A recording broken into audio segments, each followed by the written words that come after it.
მოგესალმებით.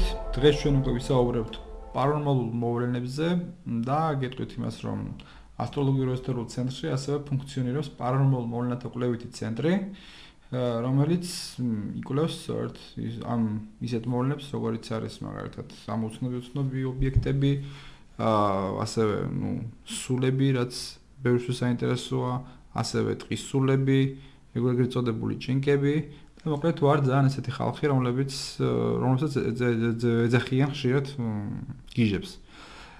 რა, ეხლა საქმე იმაშია, რომ ჩვენ კი დავდევთ ამ ტყის სულებს და ასევე გარკვეულ პარანორმალურ მოვლენებს, მაგრამ საინტერესო თვითონ ის ხალხიც და საკვლევი თვითონ ის ხალხიც, ვისაც არ ჯერ ამ ყველაფერს.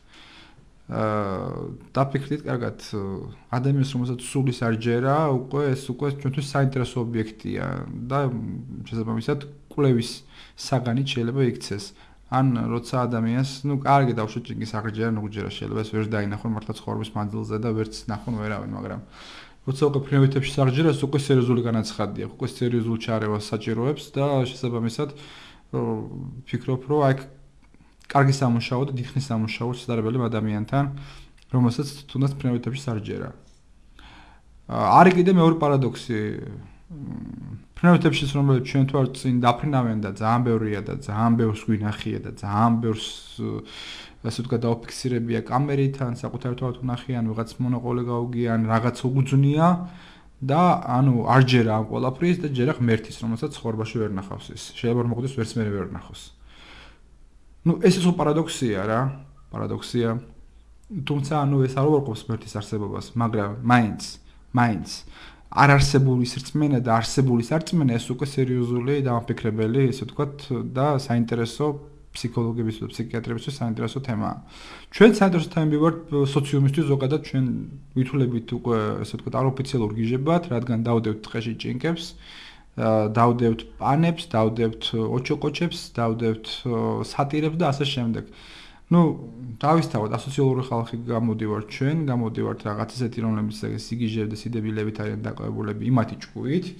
თუმცა ეს საკმაოდ დიდი და საკმაოდ უდიდესი ეზოთერიის და ოკულტიზმის სათავეებია ძველი ანტიკური ხანის, თუნდაც რომლებიც დღესაც ცოცხლები არიან და დღესაც მუშაობენ, თავის საქმეს აკეთებენ. იგივე ჯუჯები, იგივე გნომები, რა ძალიან ბევრია და ძალიან ხშირია საქართველოში. საინტერესოა სწორედ აი ამათი დაკვირვება და საინტერესოა სწორედ მაგათი, ასე ვთქვათ, შესწავლა. ჩვენ გვინდა რომ ეს ყველაფერი მოხდეს რაღაც ისე დონეზე, რომ ეს ყველაფერი მე უკვე მეცნიერულად დავადგინოთ. დააკვირდით კიდევ ამას, ჩვენ ვაპირებთ რომ ეს ყველაფერი მეცნიერულად დავამტკიცოთ, რომ არსებობს, დავდოთ ამის ფაქტები და უკვე ბევრ ადამიანს უკვე იმ სკეპტიკოსებს, რომელიც ამათ ვახსენე, იმათ წვირი მოხოცოთ. ჩემი მოვალეობა და ჩემი ცხოვრების მისია სწორედ ეს არის. მე მათთვის სისულელეს ვამტკიცებ, მაგრამ საბოლოოდ მათ უკვე ცხრილს ხოცევ, უმტკიცებ, რომ მართლა ესე არსებობს და შესაბამისად გამარჯვებული გამოდივარ ხოლმე 90%, მე 10% ის თემაა, რომელიც ჯერჯერობით ჯერ მუშაობს და მაგასაც აუცილებლად გავიყვან ბოლომდე. როგორც წესი, როგორც ყოველთვის გამყავს ხოლმე. ჯამში საუბარი იქ იმაზე, რომ საქართველოში საკმაოდ დიდი და აქტიური ზონები არის გეოპათოგენური ზონები და სწორედ ამ გეოპათოგენური ზონების თავი არის სწორედ ეს გეოტექტონიკური ქანები, მიწისქვეშა, ასე ვთქვათ, წყლები და შესაბამისად ეს სეისმოლოგიურად აქტიური ზონები, რომელიც საქართველოშია, სწორედ ესენი ბადებენ აი ამ უდიდეს ენერგიის ამოფრქვევას, რომელიც იწვევს სწორედ გეოპათოგენურ ზონებს. გეოპათოგენური ზონების ადგილები ხშირად საკმაოდ მოძრავია, მიწა განიცდის როტაციას, ქანები განიცდიან როტაციას და შესაბამისად იქ ხდება სწორედ ამ ენერგიის ამოფრქვევა და იქ ხდება სწორედ ლოკაცია აი სულების და იმ გნომების, რომელსაც მე ვახსენებ ხოლმე ხშირად, სწორედ ამ ენერგეტიკით იკვებებიან და სწორედ ამ ენერგიის საშუალებით ისინი იღებენ ახალსასასვლელ ენერგიებს. ერთ-ერთი მთავარი ეს არის მათთვის.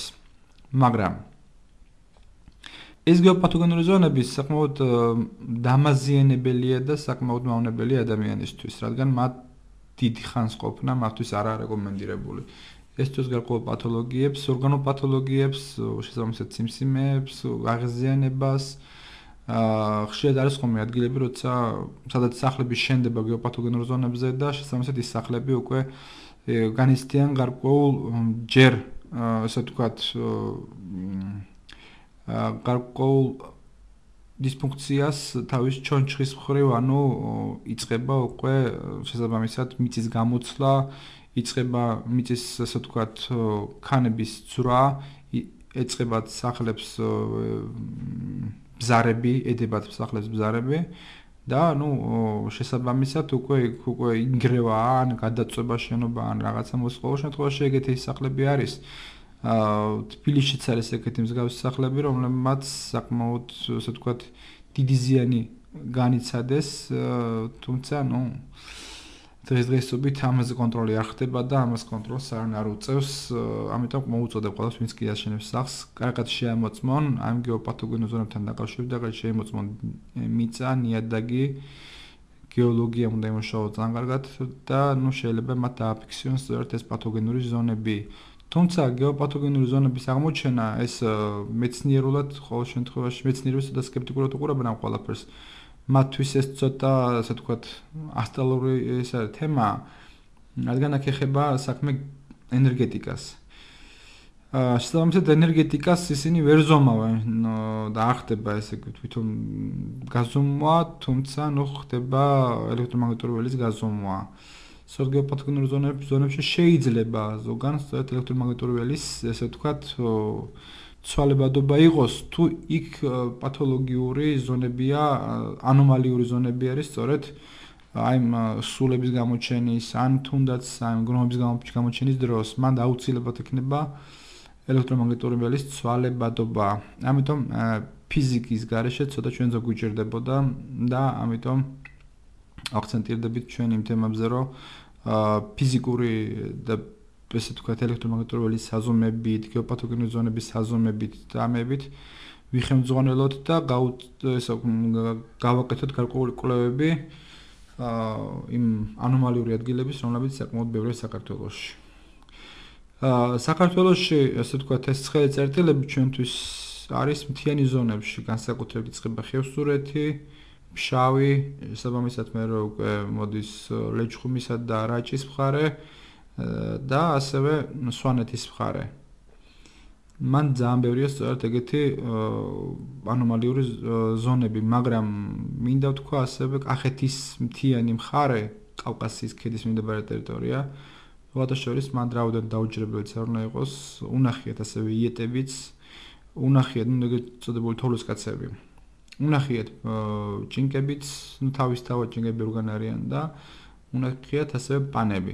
სვანეთში ფიქსირდება სწორედ ამ პანის გამოჩენის რამდენიმე ძალიან ბევრი ესე ვთქვათ ინფორმაცია აქვს ამაზე მიღებული პანებთან დაკავშირებით, ანუ ადამიანები დიდი, ესე ძლიერი რაღაც ეშმაკის მსგავსი რაღაც ადამიანი, რომელიც ცემს ადამიანებს, მამაკაცებს, რომელიც სანდიორთან დასრულებით დაიჭირება მან ის ტყეში. მარტო უსწორდება მათ და კარგი ნაცნები და კარგი ესე ვთქვათ დამუშავებულები ჩამოდიან იქიდან. რა ფენომენთან გვაქვს საქმე, მოკლედ. ჩვენ გვაქვს საქმე იმასთან, რომ სწორედ ამ ტყის სულებს, რაც ჩვენთვის ყველაზე საინტერესოა ამ შემთხვევაში, გააჩნიათ მაგიური ნიჭი, მაგიური თვისებები და კარგად აქვთ ესე ვთქვათ კაუნფლირების ხელოვნება განვითარებული. კარგად შეუძლიათ მათ გაქრობა და კარგად შეუძლიათ მათ ასე ვთქვათ გამოჩენა, მათ კარგად შეუძლიათ დაემალვა და მათ აქვთ სამალავები მიწის ქვეშ. ისინი ძალიან ასე ვთქვათ პარტიზანული ცხოვრებით არიან დაკავებულები, ასე ვთქვათ შედიან კონტაქტში ასევე ადამიანებთანაც, შედიან კონტაქტში ადამიანებთან იმ მხრივ, რომ თუ რამე უნდათ მათ ცდილობენ რომ რაღაც წაართვან, ან შეაშინონ. ასევე ერთგვარი თეორიის თანახმად ისინი იკვებებიან ასევე შიშის ენერგიით და შიშის ენერგია საკმაოდ დიდი საკვებია მათთვის, საკმაოდ მსუყე საკვებია მათთვის და მათ ხშირად ამ ენერგიებს იღებენ როგორც ადამიანებისგან, ასევე იღებენ ჯოგებში შეპარვით, ასევე იგებენ როგორც ცხოველების შეშინებით და განსაკუთრებით შინაურ ცხოველებზეა საუბარი. ასევე ბევრჯერ გაგიგონიათ ალბათ თქვენ ცხენთან დაკავშირებული და ცხენის ფაფარის ნაწნავებთან დაკავშირებული ამბები. ბევრჯერ გაგიგონიათ თქვენ ალბათ ასევე ჭინკების ამბები, როგორც ცდილობდნენ გადააჭეხათ ვიღაცა და ასე შემდეგ, მოკლედ. როგორ დავიცვათ თავი ამ ყველაფრისგან კიდევ ყველას ბევრს აქვს ამის რწმენა და ახლა შედება მათ ის რომ მათგან იყვნენ დაცულები. ყველაფერი დამოკიდებული იმაზე თუ რა დამოკიდებულება გაქვთ თქვენ ზოგადად სამყაროსა და ასევე ბუნების და მოკლედ ყველას მიმართ.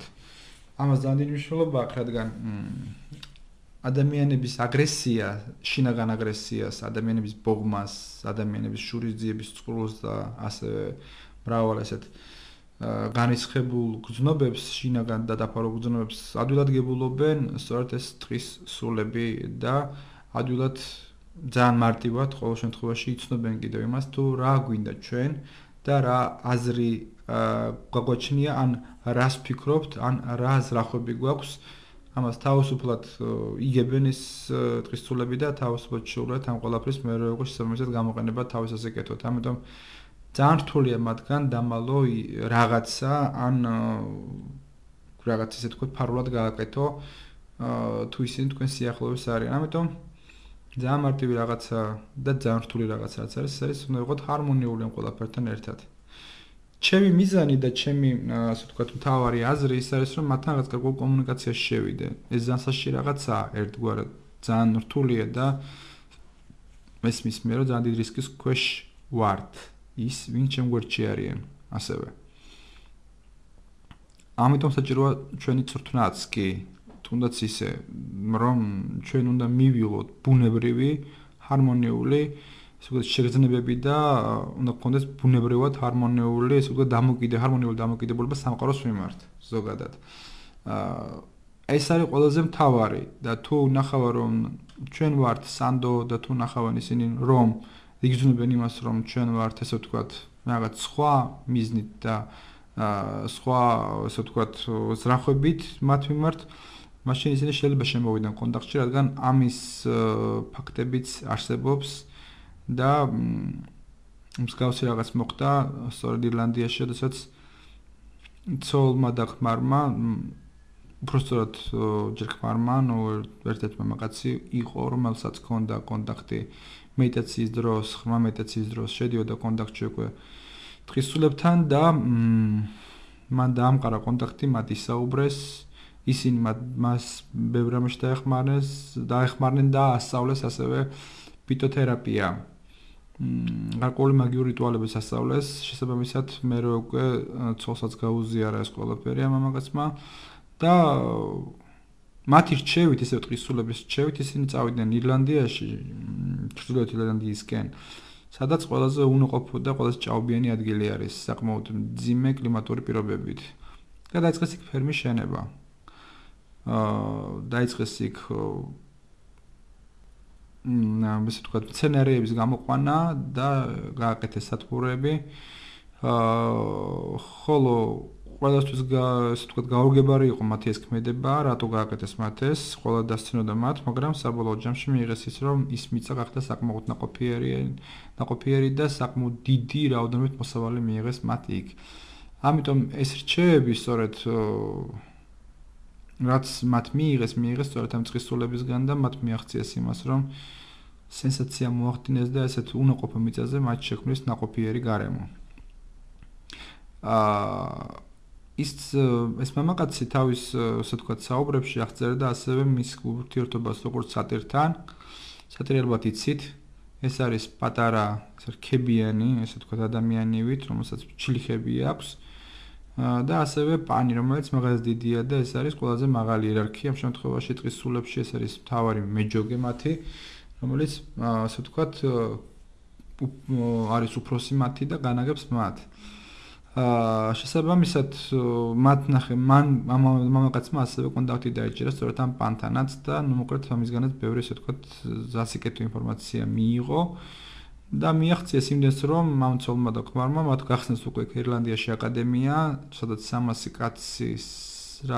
კაცი სწავლობს უკვე და შესაბამისად ისინი სწავლობენ სწორედ ამ ხელოვნებას კავშირი, ურთიერთობა მცენარეებთან, კავშირი ურთიერთობა თვითონ სამყაროსთან და ასევე ტყის სულებთან. როგორც ძველი ანტიკური ხანის პერიოდში იყო ცნობილი, ადამიანებს ჰქონდათ კავშირი სწორედ აი ამ პანთან და ამ სატირთან. ისინი ეხმარებოდნენ ადამიანებს მოსავლის აღებაში და ეხმარებოდნენ მათ დაბინავებაში. შესაბამისად, ადამიანები აძლევდნენ საშემოდგომოდ მათ დიდ ძღვენს მოსავლის ნაყოფის და ასევე რძის პროდუქტებით და ნუკლეც საქონლით. ეს ძღვენი მათ ყოფნიდათ და ასევე ისინი გამორჩეულები და ასე ვთქვათ, ცნობილები იყვნენ თავისი აღვირახსნილი ცხოვრებით, იმიტომ რომ ისინი აყრავდნენ სექსუალურ კონტაქტებს ქალებთან, პანები განსაკუთრებით უყვარდათ ქალები და შესაბამისად უყვარდათ ასევე molxena, უყვარდათ ხალხის გაცინება და იყვნენ მოკლედ ძალიან ესეთი მხიარული არსებები. როცა უკვე ქრისტიანობა მოიკიდა ფეხი ნელ-ნელა, ხო, დაიწყეს უკვე მათი განდევნა და მათი მოცილება საერთოდ საზოგადოებიდან. ეს აღწერილია სწორედ იმ წიგნებში და სწორედ იქიდან ხდება, იქიდან ციტირებ. ქონდათ, ასე ვთქვათ, ადამიანებს სწორედ ესეთი ჰარმონიული დამოკიდებულება. ეხლა უკვე ეს ტყის სულები ვერ იტანან უკვე ადამიანებს და განსაკუთრებით იმ ადამიანებს, რომლებიც რწმენით არიან. ასე ვთქვათ, ახსილი და შესაბამისად რელიგიური ცხოვრებით ცხოვრობენ. მათთვის ესენი ძალიან მიუღებელი და ძალიან ესეთი აგრესიის ობიექტები ხდებიან. შესაბამისად, ვინც აპირებთ ამით დაკავებას, ეცადეთ რომ ცოტა ფრთხილად იყავით, ამიტომ საკმაოდ რთული თემაა ეს. შესაბამისად, იმიტომაც ეშინიათ, კი არ ეშინიათ და ასე აგრესიას იწვევენ სწორედ როგორც ჯვარი, ასევე ადამიანები მორწმუნე ადამიანები. ის რომ მათ ეშინიათ ეკლესიის და რაღაც ისე სისულელია, ისინი ძახშეთ ჩდებიან ეკლესიასთან ახლოს და შესაბამისად ძალიან ხშირად არ ექვემდებარებიან ასევე ან ნაკურთხ ადგილებს, ან წმინდა ადგილებს და ასე შემდეგ. მათთვის ეს ჩვეულებრივი რაღაცა არის. ამიტომ ის მითი რომ რაღაც ჯვრის ეშინია, ეგ რაღაც არ არსებობს. ეშინიათ მათ, უფრო ეშინიათ მათ ბასრის საგნების, ეშინიათ მათ დანების, რკინის საგნების. ჩვენ დავიცვათ თავი, პირველ რიგში ჩვენ დავიცვათ თავი ჰარმონიით. ამას თუ მივახცევთ თუ არა და არსებობს სხვადასხვა დაცვის საშუალებები, იგივე მარილის თემით, რომ დავყაროთ მარილი ჩვენს გარშემო, რომ იმ ადგილას არ მოვიდეს, მაგრამ ეგეც ძალიან სათუოა. ჯობია მოკლედ გაიცავთ იმ ადგილას, ყველაზე კარგი ვარიანტი ეგ არის. ამიტომ რაც არ უნდა ვილაპარაკო, ყოველ შემთხვევაში შეიძლება ეგ სიტუაციურად სხვა რაღაცა აღმოჩნდეს, ამიტომ ჩვენ სხვა რაღაცა ვეუბნოს, ამიტომ ფუჭად რომ დრო არ დაყარგოთ, აუცილებელია სწორედ ეს. შიში ნაკლებად, შიშ თუ ვანახებთ, ის კიდევ უფრო ახლოს მოვა ჩვენთან. ჩვენ თუ შიშს მოვკლავთ ჩვენში, აღარანაირი კონტაქტი აღარ იქნება და არანაირი აბსოლუტურად ასე ვთქვათ უსიამოვნო შემთხვევებისგან ვიქნებით საკმაოდ შორს. რაც შეეხება ადამიანის სულებს, ადამიანების სულები და მათი არსებობა, კოჯრის, არა მარტო ტყის, არამედ კოჯორში არსებული ძველი შენობა, როგორც იცით, გერმანელების საცხოვრებელი ადგილები, სადაც იყო მანდ. არის ეგეთი ხმები, ისმის რაღაც ხმები,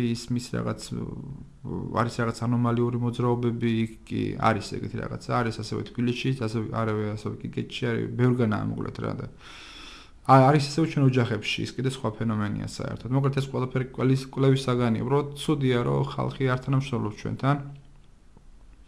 ცუდია კიდე ის რომ ფინანსობის გამო ჩვენ ვერ ვატარებთ კვლევებს და გვიჭირს საერთოდ ობიექტებზე გასვლა. წერტილებზე გასვლა და ძალიან ბევრ ადამიანს დავეხმარებოდით ძალიან ესე ვთქვათ საინტერესო ამბებსაც გავიგებდით, შესაბამისად საინტერესო დასკვნებსაც გავიგებდით, შესაბამისად სხვებსაც დავეხმარებოდით რითი. გვაქვს ჩვენ და ყავს ჩვენ ხალხი, რომელსაც შეუძლიათ, ასე ვთქვათ, გაანთავისუფლონ სული, ან განდევნონ, ან მოკლედ გაწმინდონ არეალი, ტერიტორია, სახლი და შესაბამისად ამ მაცხოვრებლებმა იმ სახლში მაცხოვრებლებმა ხალხმა იგრძნონ შვება ამ ასე ვთქვათ უსიამოვნო მოვლენებისგან. რაც შეეხება ყველაზე აქტუალურ თემასაც ბოლოს იყო, ეს იყო ვითომ და რეიკის, ანუ კუმისელას თემა. კუმისელა ეს არ იყო მარტო კუმისში, მოდი მოვყვეთ ცოტა ქრონოლოგიურად და პირველი გამოჩენა ეს მოხდა 2009 წელს ხაშურში. ეგრეთ წოდებული ხაშურალი მანიაკის სახელით იყო ცნობილი ეს თავიდან. ხოლო შემდგომ უკვე გავიდა რამდენიმე წელიწადი და უკვე 2016 წელს ის გამოჩნდა უკვე კუმისში და ქვემო ქართლის მიმდებარე ტერიტორიებზე. რა ფენომენთან ქონდა საქმე, როგორც თვითონ იქაური კვლევარები აღნიშნავენ, ეს იყო რაღაც ჩვეულებრივი ცოცხალი ორგანიზმი, რომელიც დარბოდა, აშინებდა ხალხს, სავარაუდოდ შეიძლება შის ენერგიით იკვებებოდა, მას ჰქონდა ჰიპნოზის და ასე ვთქვათ ტელეპათიური გაყოლი ნიჭით შეიძლება იქ ყოფები აღნიშნავენ იმას, რომ ამ ადამიანს ბრჭყალებში ადამიანს, ალბათ ადამიანს ჰქონდა ესეთი თვისება, რომ შედიოდა და თუ მას ძაღლი ყებდა, ძაღლი ჩერდებოდა და ძაღლი გაჩერებული იყო და ძაღლიცად უჭმელი იყო 2-3 დღის განმავლობაში, ან უფრო მეტი ხნის განმავლობაში. ასე ვთქვათ, მას შეეძლო უკვე ზემოქმედება სწორედ ცხოველებზე, ასევე ადამიანებზე. ერთ-ერთი ფაქტი, რომელიც იყო კიდევ ასევე ეს იყო ბავშვის ვთქვათ ეტლი, რომელიც იყო გზაზე, მათ ფეხებში მოედო და რო დაარტყა მან ფეხი ამ ეტლს ისეთი არაადეკვატური ძალით დაახლოებით 2-3 მეტრის სიმაღლეზე ააგდო ეს ასე ვთქვათ ეტლი და ეგეთი რაღაც ზოგადად ადამიანს არ შეუძლია ყოველ შემთხვევაში. და როგორც ჩანს, საკმაოდ დიდი ძალა გააჩნდა. ნუ რაღაც ფენომენთან ქონდა საქმე ფაქტია. ნუ გამხდარი მაღალი ბიჭი ამხელა ძალის პატრონი ადამიანებსაც ვითომ ესროდნენ ტყუებს და ვერ ახვედრებდნენ. გარბოდა და ვერ ეწეოდნენ, მოკლედ, არ ვიცი, ნუ რაღაც მე არ გამორიცხავ არაფერს, პირველ რიგში მინდა ვთქვა, რომ შეიძლება გარკვეული სპეცრაზმელიც იყო, რომელსაც ჰქონდა გარკვეული უნარები და ის ჩვევები, რომლებიც შეიძლება თვითონ ადამიანმა გამოიწვიოს, ადამიანი რო ავარჯიშო კარგად, რო განავითარო კარგად, მას შეუძლია ძაღლზე ზემოქმედება იქონიოს, თავისთავად შეუძლია ძაღლზე გათიშოს.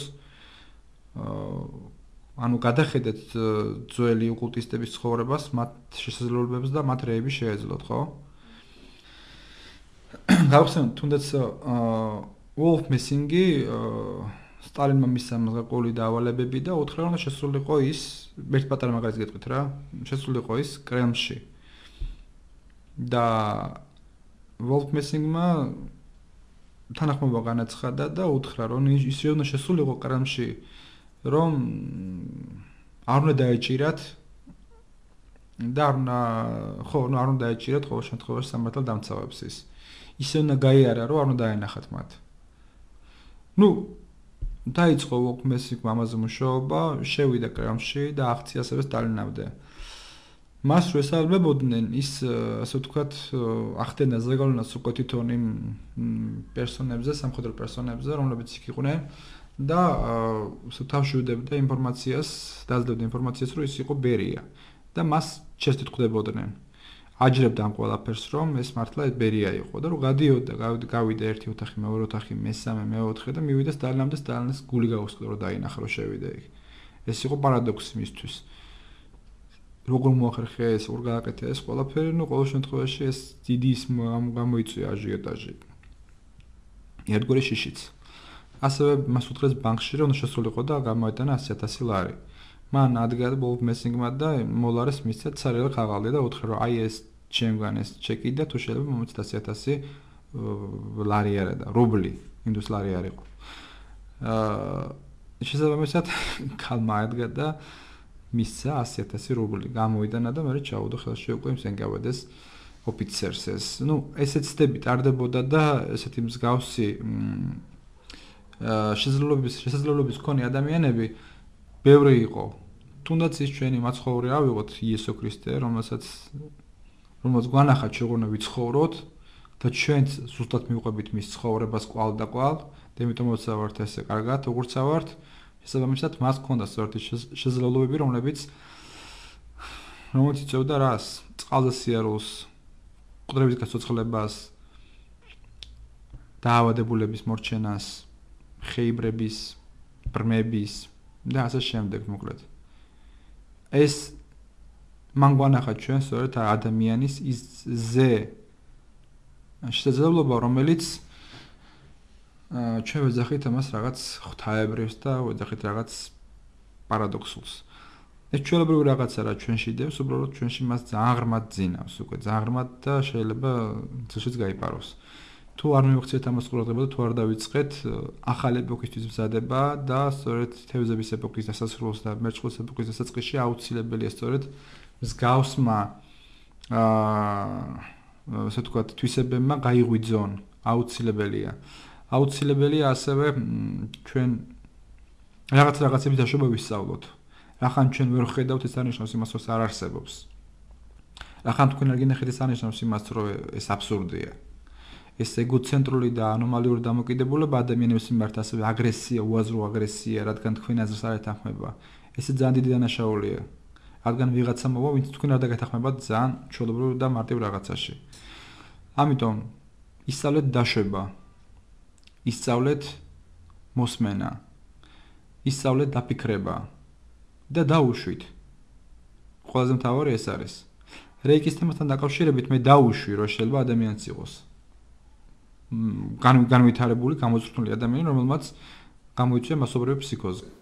კიდევ მრავალი სხვა ამბები იყო, ვითომ ნავთობის ამბავი იყო, ვითომ ნავთობია იგი დაკონსერვებული დიდი რაოდენობით, თვითონ მის გასახლება ჭირდებოდა ხალხის იწვევდნენ მასობრივ ფსიქოზებს და ასე რაღაცა სპეციალურად ხდებოდა ეს, ანუ ვარიანტი და ვარიაციები ამ თემებზე საკმაოდ დიდი იყო და საკმაოდ ბევრი იყო. ამიტომ მე არ ვიცი უკვე რომელს მივანდო, მაგრამ არ გამოვრიცხავ ადამიანში დევს ეს შესაძლებლობა, რომ მან შეიძლება საკმაოდ დიდი ძალა განავითაროს, მან შეიძლება საკმაოდ დიდი ზეგავლენა გამოიწვიოს, ზეგავლენა იქონიოს ასევე ადამიანებზე, ძაღლებზე, ცხოველებზე, ფრინველებზე, ასევე მცენარეების და ასევე წყალზე. ეს ყველაფერი ეს მუშაობს, ეს ყველაფერი არის, ეს ყველაფერი არსებობს.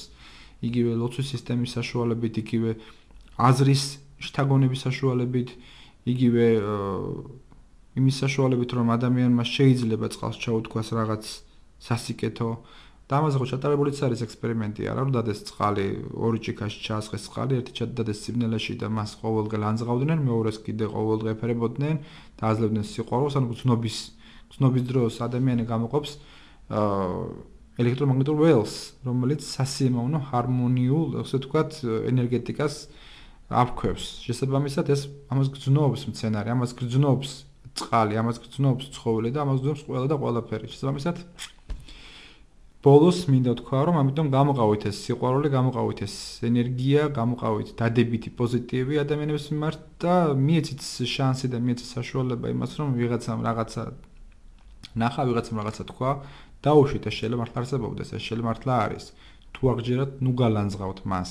რადგან თვითონ იქნებით გასალანძღები მერე უკვე. ეს არ არის სწორი.